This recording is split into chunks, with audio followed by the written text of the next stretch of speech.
भला चाहते हो, जो अपना भला चाहते हो, तो वैश्याओं के घर जाओ ना, जो अपना भला चाहते हो, तो वेश्याओं के घर जाओ ना, जो अपना भला चाहते हो।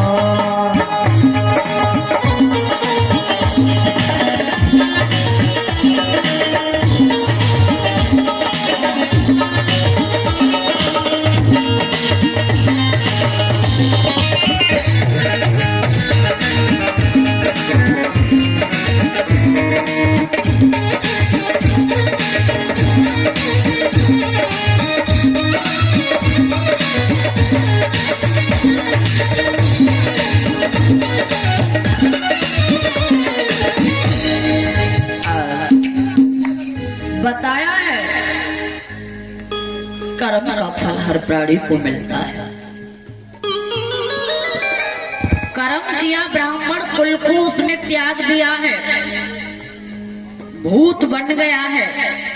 कौन? धुंधकारी, है ना।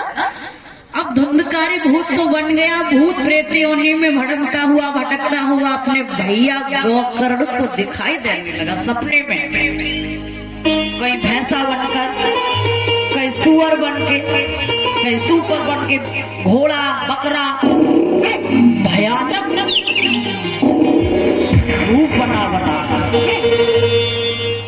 जब दिखाई देने लगा तो रात्रि के समय गोकर्ण भाई सो रहे हैं विद्यालय में।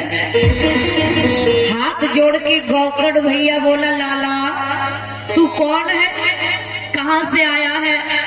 तो धुंधकारी भूत प्रेत योनि में हाथ जोड़ के रोया और बोला, भैया भैया मैंने अपने कुल को नष्ट कर दिया, मैं समझ नहीं पाया, भैया मुझे बचा लो, मुझे बचा लो, मैं तुम्हारा भाई धुंधकारी हूँ।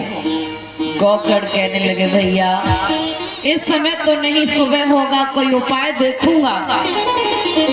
बोले गोकर्ण ने देव ऋषि संतों को बुलाया, विद्वानों को बुलाया, उसके द्वारा उस धुंधकारी को भूत प्रेत छुटकारा करने के लिए एक अनुष्ठान रचाया है श्रीमद् भागवत का।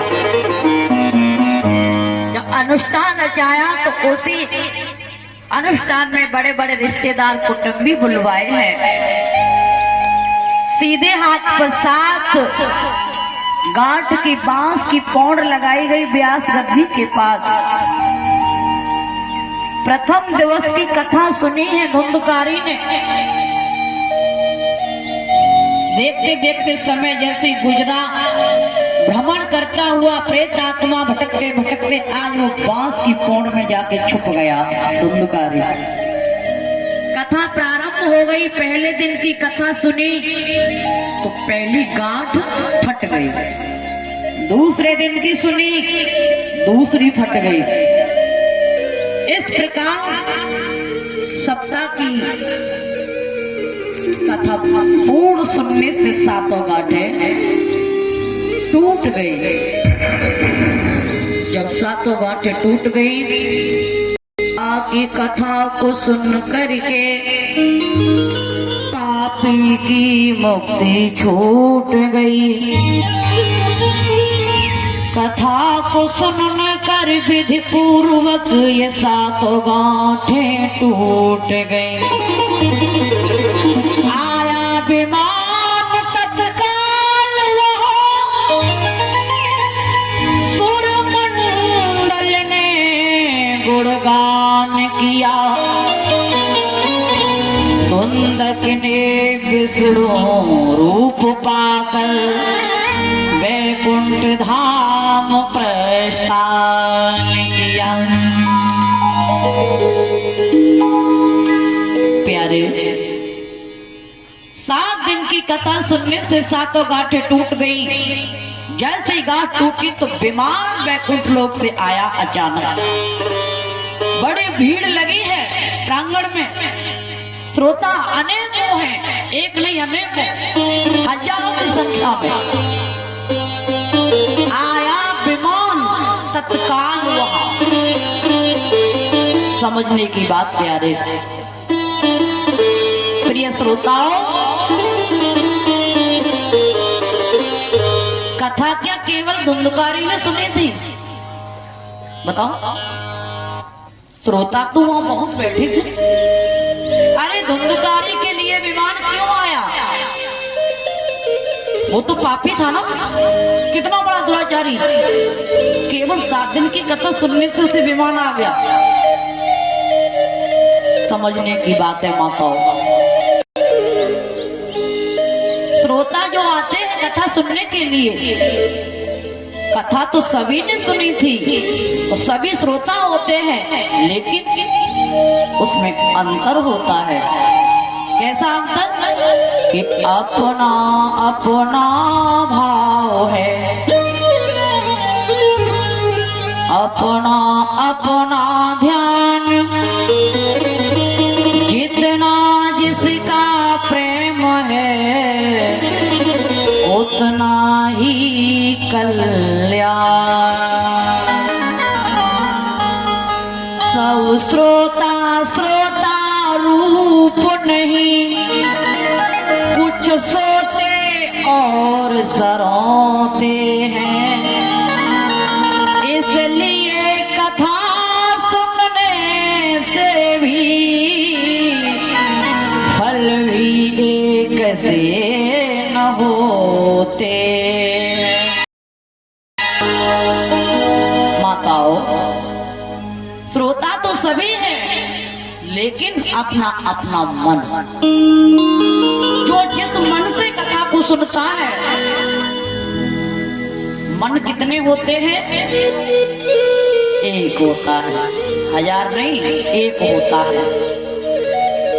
कथा सुनने जाओ तो कभी माताओं में आपसे ही बोल रही हूँ, सत्संग में जाओ, कथा में जाओ, कहीं भगवान की चर्चाओं में जाओ, तो सबसे पहले ये देखो कि हमारा दुश्मन, जिससे हमारी लड़ाई है, जिससे हमारा झगड़ा है, वो कहाँ बैठा है। और जहां तुम्हारा झगड़े वाला बैठा हो, दुश्मन तुम्हारा बैठा हो, जिससे गिलानी हो, उसके पास जाके बैठो। सहेली के पास मत बैठो, जिससे तुम्हारे रिश्तेदार, मौसी, जीजी, ताती, चाचा, उनके पास कभी नहीं बैठना चाहिए। कथा सुनने जाओ तो समझना। क्यों? दुश्मन के पास बैठोगे ना, वो तुमसे बोलेगा ना तुम उससे बोलोगे। झगड़े वाले के पास बैठोगे तो ना वो तुमसे बोलेगा ना हो। जब वो तुमसे नहीं बोलेगा तो जो वक्ता अपने मुंह से जो बोल रहा है, सुना रहा है कथा, मन हमारा एकाग्र बनेगा। चिंता बढ़ेगी तो मन एकाग्र होगा, तो भगवान के चरणों में गोविंद की प्राणंद उत्पत्ति होगा। बोलो जय श्री कृष्ण। अगर सहेली के पास बैठोगी तो वो इधर से गुलका लगाएगी, वो इधर से गुलका लगाएगी, ना तुम खुद कथा सुनोगी और न सुनने देगी वो आपको। गलत तो नहीं? जब मन एकाग्र से कथा सुनी जाएगी तो कल्याण तो अवश्य होगा। जो धुंधकारी ने कथा मन लगा के सुनी, वही मन हर प्राणी को बनाना चाहिए। क्या हमारे लिए विमान नहीं आ सकता? आ सकता है। कितना बड़ा पापी धुंधकारी का जब तरण हो सकता है, क्या हम इतने बड़े पापी तो होंगे नहीं? विमान आ सकता है, भगवान रक्षा कर सकते हैं, लेकिन कब? जब धुंधकारी जैसे हम श्रोता बनेंगे। आजकल के श्रोता देखें 4 प्रकार के होते हैं बड़े भैया। पहले नंबर के होते हैं श्रोता, प्रथम श्रेणी के। कुछ श्रोता ये होते हैं कि कथा चल रही है, बनी सिंह भैया ने बड़े अनुष्ठान रचवाया है, बड़ा खर्चा किया है, कथा चर्चा बिलवा करके बढ़िया आनंद व्यवस्था बनाई गई है। आएंगे तो एक आसन लगाएंगे धरती पर। उन्हें न ढोलक से मतलब, न कहू टेंट से मतलब, न वीडियो से मतलब, न कहू आजे से मतलब, न बाजे से बिना, केवल कथा से मतलब है। जो वक्ता बोल रहा है सार सार को गहरे थोता दे, अच्छे अच्छे शब्दों को ग्रहण कर रहा है, अन्यथा सब। ये हो गया प्रथम श्रेणी का श्रोता। द्वितीय श्रेणी का क्या है? सोता। सोता समझते हो कि भैया बनी सिंह मथुरा से यहाँ गांव में कथा करवा रहे हैं और भैया व्यवहार तो है ही है, और अगर हम ना गए भाई बुला तो गए ही, हमको भाई निमंत्रण भी आया है, अगर कथा में नहीं जाएंगे तो भी भाई बुराई हो जाएगी, और टाइम पास घर पे तो हो नहीं रहा है, चलो टाइम पास करेंगे, पांडाल में जाएंगे, कुर्सी मिलेगी तो आगे ना बैठेंगे, पीछे जाके बैठे और ऐसी टेक लगाए लेंगे जैसे कि शरीर को बड़ा सुख मिले, आनंद मिले। व्यास जी भजन गा रहे रामा रामा हरे हरे, और जैसे कुछ ढोलक की गमक मिली, कुछ ऑर्गन की गमक मिली, जैसे ही ठंडी ठंडी हवा लगी, कुछ धूप गर्मी लगी, शरीर आलस में हुआ, और जैसे आलस में हुआ तो मैंने आधो नींद की तरफ मने और आधो व्यास जी की तरफ मने, मैंने बिंडल निकाल बीड़ी और बीड़ी जलाई, एक हाथ आगे लगा लिया, व्यास जी रामा रामा हरे हरे, और वे बेचारे बीड़ी पी रहे परे परे।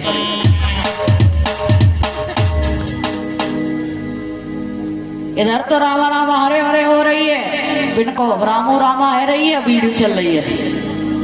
ये कौन हो गए? सोता। और कछु होता तकुआ। तकुआ का मतलब समझते हो कि भैया ऐसो मोह को फिर कहाँ मिलेगा, ब्रज धाम तो दूर है, द्वारका जाएंगे हम कन्हैया के दरबार में, तो भैया गिराव खच्चे होएगा, बनी सिंह ने भागवत करवाई है, चलो न बने कऊ आ जेते, मतलब न बाजेते न कऊ व्यवस्था ते आएंगे, पुरानी चप्पल उतारेंगे, नई चप्पल तक लेंगे। तकुआ। और भगुआ, भगुआ ऐसे होते हैं कि वे जो कौड़ी खर्च नहीं करते, न दान में न देते हैं न लेते हैं, न सो खुद खा सकते हैं न किसी को खुद खिला सकते हैं, ये होते भगुआ। आएंगे खड़े रह जाएंगे, न कुर्सी पे उन्हें बैठेंगे, कहूँ बनी सिंह जो ना कह दे तू कुर्सी पे काहे बैठो, ऐसा रह जाएगा, खड़े रह जाएंगे, बगल में हाथ डाल लेंगे, देखेंगे भैरा भैरा के ढोलक कैसी बज रही है, डीजे कैसा बज रहा है, व्यास जी क्या कह रहे हैं, पंडित जी क्या कर रहे हैं, कैसी व्यवस्था है, भैरा भैरा के जैसे कि बनने को कछू बनने का कथा तो मतलब। तो प्यारे माताओं, मेरी इस अर्जुनिया नगला में ना कोई तकुआ है, ना कोई भकुआ है, ना कोई सोता है, सब श्रोता ही श्रोता है। बोलो जय श्री कृष्ण, बोलो कन्हैया लाल की। तो आज माताओं बताया है कि हमें मन लगा के कथा सुननी चाहिए ना, धुंधकारी जैसे मन बना करके। तो भजन बोलेंगे बड़े सुंदर।